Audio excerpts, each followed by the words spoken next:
Hello again. It is Wing Nation presented by Sage Fruit. Talking sprint car racing, our favorite time of the week, and we are so glad that you have joined us. Steve Post in our Concord, North Carolina studios, from our Lethal Chassis studios in Mifflintown, Pennsylvania, it's Ashley Stremme. Hello, Ashley. How are you? Steve, I am tired. It was a great weekend. Obviously, big racing here at the Speed Palace, and we stole a couple from Mother Nature this time, so it was a good weekend. Good weekend for sure at Port Royal, and a really good weekend for Brian Brown. Maybe not the weekend, but a good start to the weekend for Brian Brown. Brian's numbers are spectacular, but the thing that stands out to me is Brian's passion for the sport. He gets it honestly. He's Danny Lasowski's nephew. He's a 6-time Knoxville champion. But Ashley, we've watched Brian win some big races, but not one of these crown jewel races. We can no longer say that because he won the Tuscarora 50. Brian's an amazing driver. That's a huge win for him. Absolutely. He even said it himself, right? He's been looking for that win at Port Royal for how long now? He's come out here so many times. And so I know he understands what the Tuscarora 50 means to us Pennsylvanians, right? It is our Knoxville Nationals, and he respects that. Obviously, it's not his Knoxville Nationals, but I think it's pretty darn close. When he's referring to it as a crown jewel, you know it's pretty important. So it was really cool. And hey, if you're gonna win one night of that weekend, he picked the right night. What was it, $60,000 richer? Yes, indeed. So kudos to Brian Brown, a crown jewel winner with the Tuscarora 50. We're going to step away. When we come back, we're going to talk to James McFadden, J-Mac. He joins us here on Wing Nation. Perfection isn't easily achieved. It takes hard work, dedication, and perseverance. Through their commitment to excellence, Sage Fruit Company has been supplying customers with the best tree fruit in the Pacific Northwest for over 3 generations. They work hard on the farm, in the packing facilities, and with their retail partners to provide consistent, high-quality apples and pears all year long. Look for Sage Fruit at your local grocer.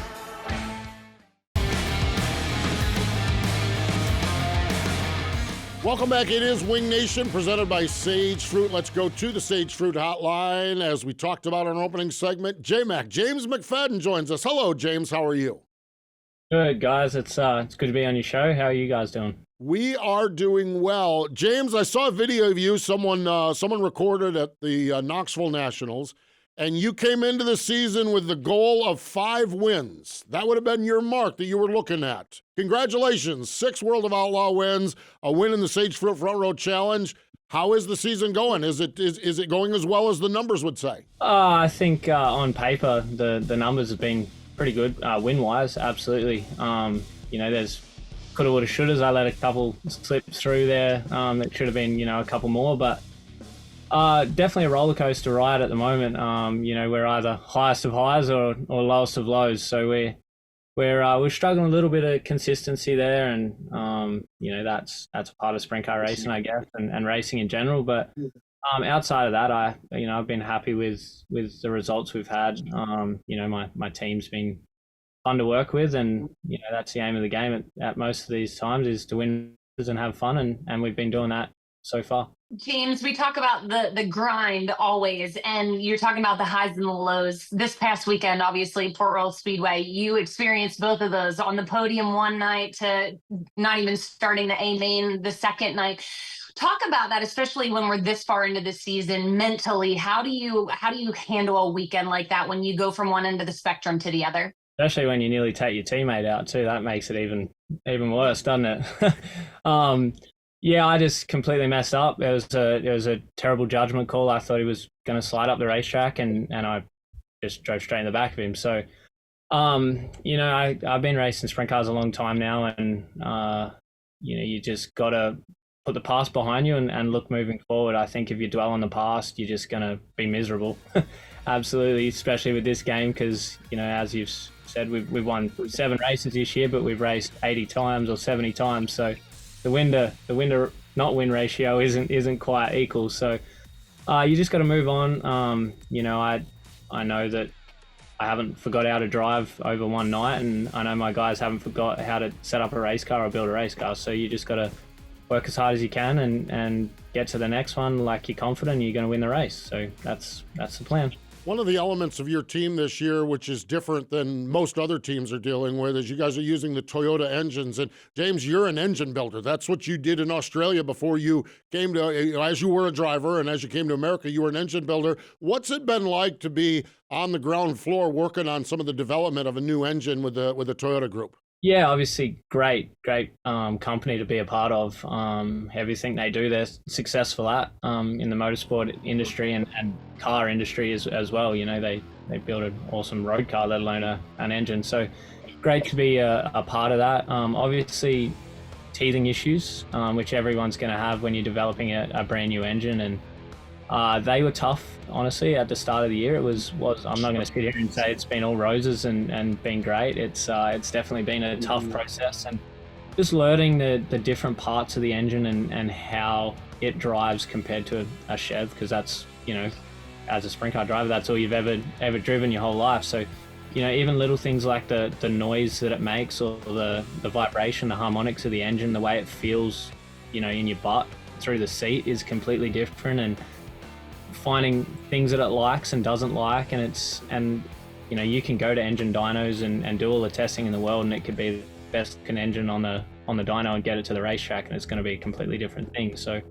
just learning those little idiosyncrasies, I guess, of the engine has been fun, tough, while you're still, you know, trying to earn a living and compete against the toughest race car drivers in the world is brutal. It's not like we can just go and test, and we don't have time to do all of that stuff. So it's, you know, our racing is testing, you know, trying to figure out different headers situations and stuff like that. It's been a lot of fun. It's been tough, but have enjoyed it. Enjoyed being a part of the program, and like you said, the engine building background I think's helped me a little bit with understanding things to change or things to try maybe, and it is different to a Chev, definitely, with what it likes and doesn't like, and yeah, it's definitely been an interesting and fun exercise for sure. All right, so you have got the gears turning with everything that you just said. So how much have you, I mean, what a year that you're talking about, all the things that changed with the motor and the difference to the Chevy. You throw the tires into this. It's been a heck of a learning curve for you then as well, because everything's just different for you. So how much have you as a driver had to adjust to find that new balance that you need? Yeah, and we changed a crew chief as well for the start of the year. You know, I finished the year with Brent.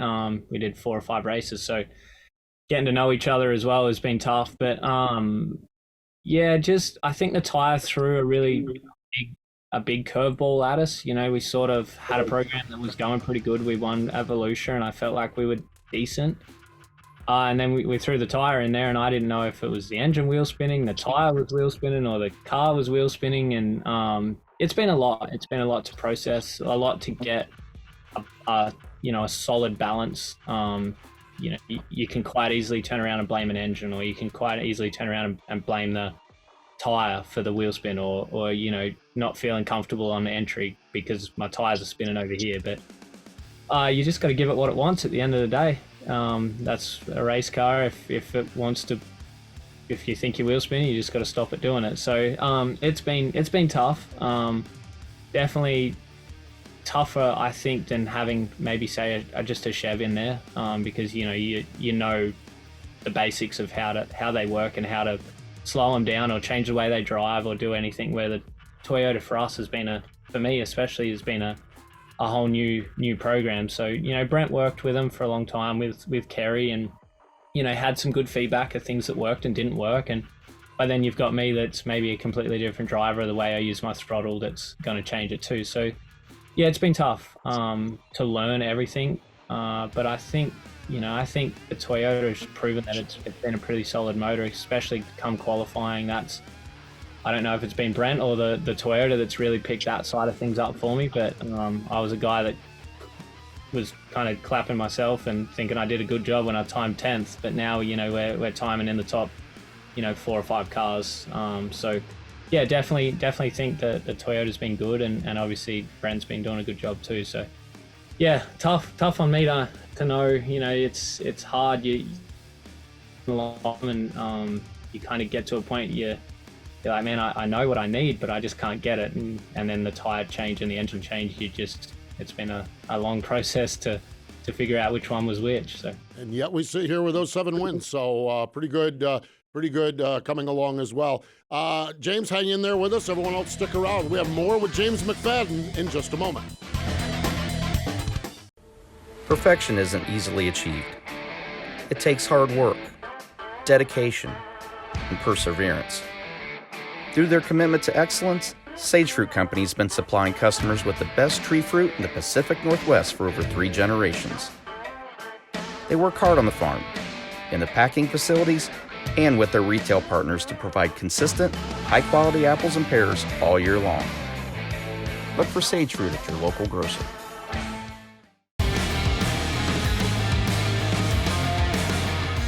Welcome back. It is Wing Nation presented by Sage Fruit. We are on the Sage Fruit Hotline talking to James McFadden. J-Mac joining us here. And James, we talked a lot in the first segment about racing, and we'll likely get back to talking some more racing as well here before we get done. But your life off from the racetrack, you use the hashtag every once in a while, bus life, out there with your partner Zoe and your son Maverick. How is bus life for an Australian guy wheeling a bus around America?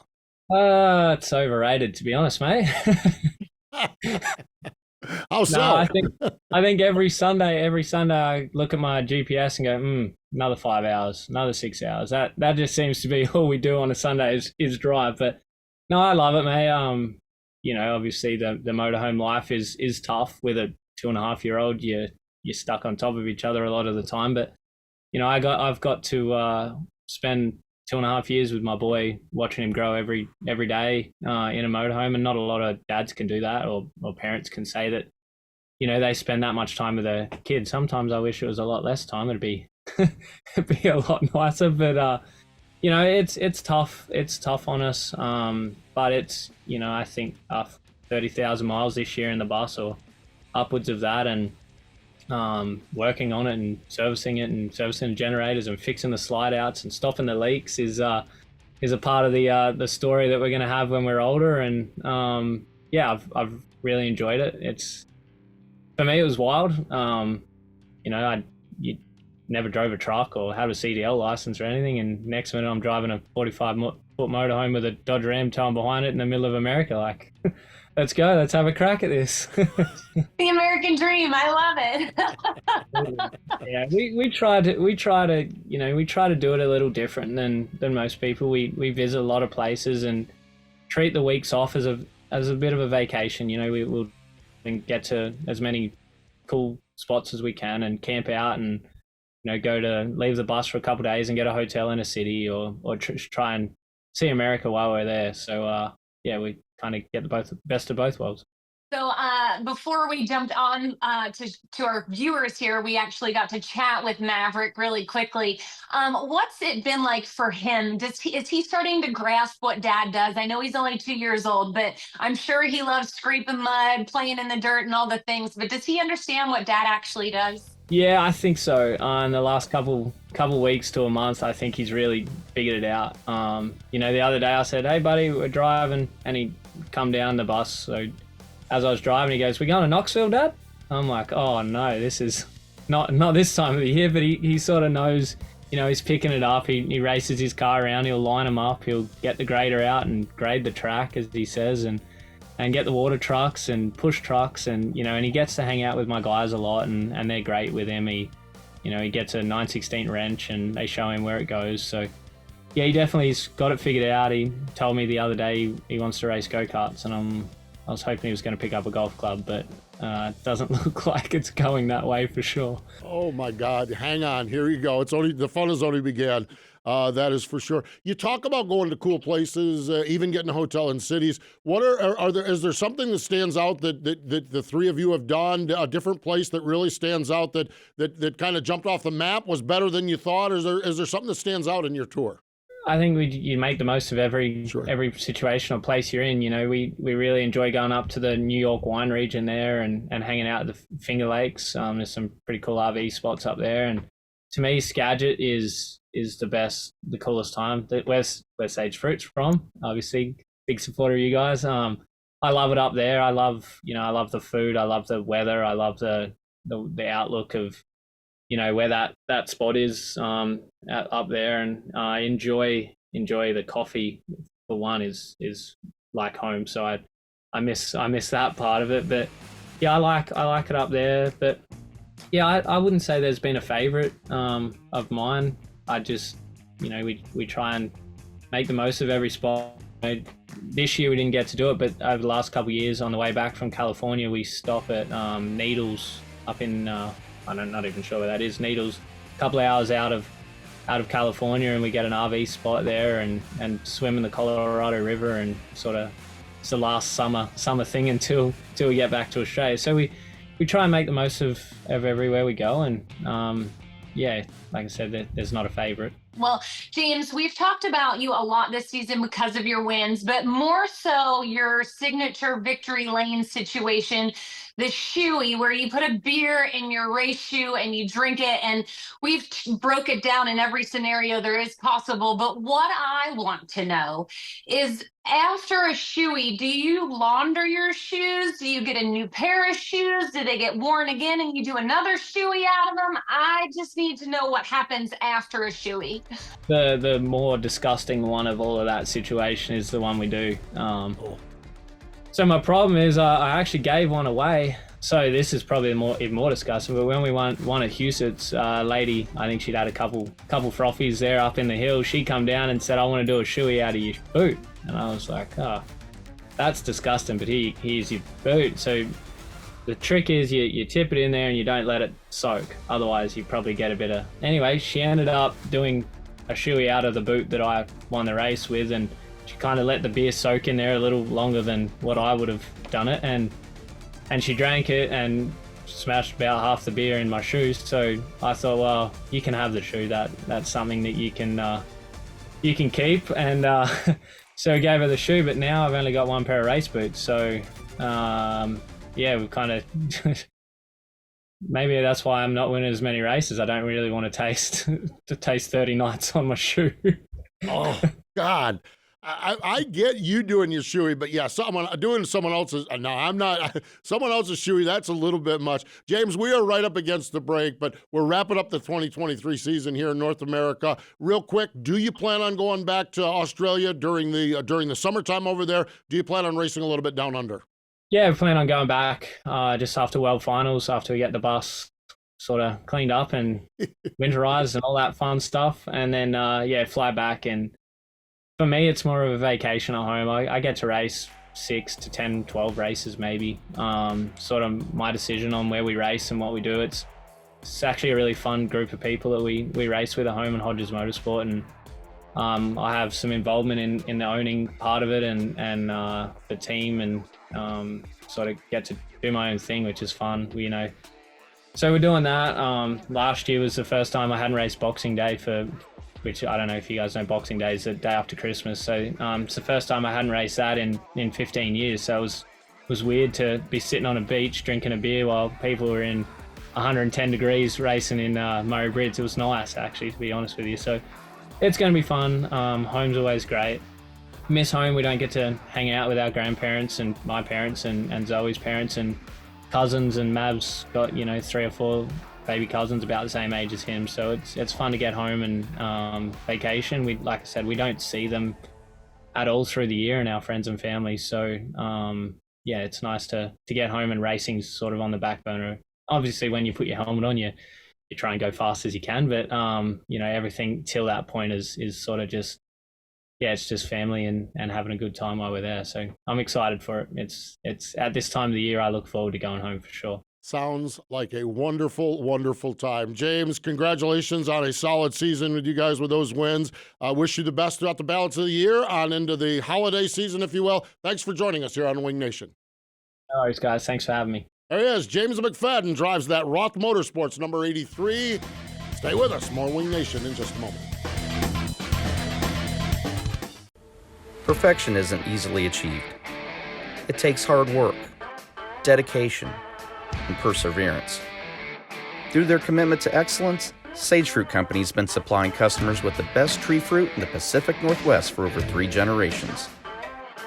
They work hard on the farm, in the packing facilities, and with their retail partners to provide consistent, high-quality apples and pears all year long. Look for Sage Fruit at your local grocer.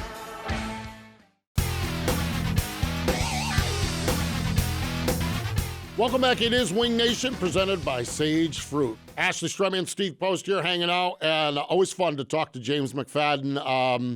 I ain't doing a shoey from anybody else, that's for sure. I ain't doing a shoey from me, but I'm glad James does them. I think that's a cool signature move. I couldn't agree more. I wish we could have had Maverick on. He was so cute, just a good kid, awesome. And James is just so great to talk to. So always fun catching up with him. Okay, so Ashley, what in the wide world of sports is going on in Pennsylvania? We go up there, the World of Outlaws versus the Pennsylvania Posse. It's the Posse, it's the Outlaws. You got to be one or the other. Dogs are sleeping with cats up there now because the All-Stars said, hold my beer. And the All-Stars won both nights of the World of Outlaws up there. What is going on, Ashley, up in Pennsylvania? I'm going to tell you what's going on, Steve. It was almost the Knoxville Nationals, right? You have the All-Stars, you have the World of Outlaws, you've got the Pennsylvania Posse, and you've got the Outsiders, whatever you want to call them, the Rico Abreu's of the world, right?